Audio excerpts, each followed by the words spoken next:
we have really good conditions in that we've got an excellent place for taking off and landing, and there's almost no wind, which is great, which means we should get some pretty good flight time out.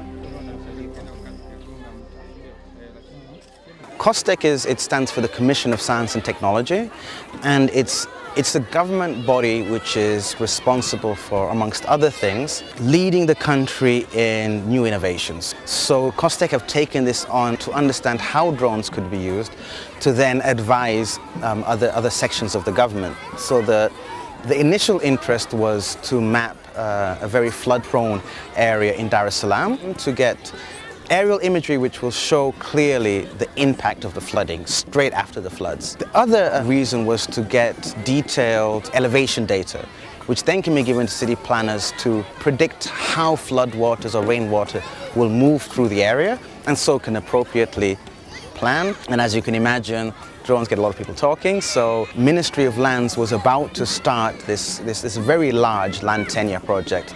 They heard about what COSTECH was doing with drones, so they came by and said, look, can we have a look at the kind of imagery you're producing? They took one look at the images and they said, yeah, this is the kind of resolution that we're looking for. Because we want to offer titles to the farmers. We have a very big problem because farmers and cattle headers, you see? So the boundary must have to be defined correctly on the ground. Changamoto zinazotokea kama ni migogoro, mipaka, mashamba. Mtu utakuta shamba lake, analijua mpaka yake, lakini utaona anaingia kwenye shamba la mwenzake. Ukimuuliza dai ni shamba langu.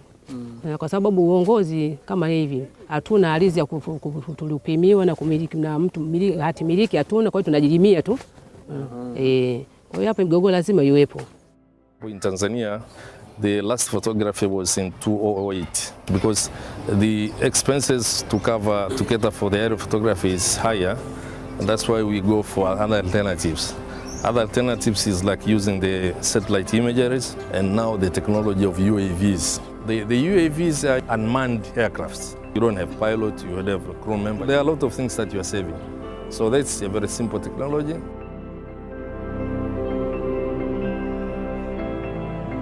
You basically shake it 3 times, it comes on.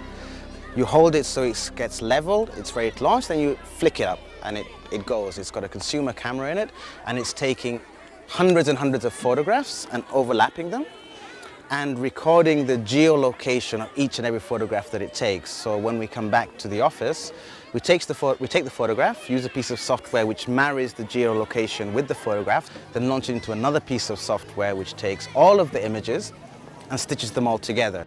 What's most critical in this is the imagery, because it's going to be used for identifying plots of land.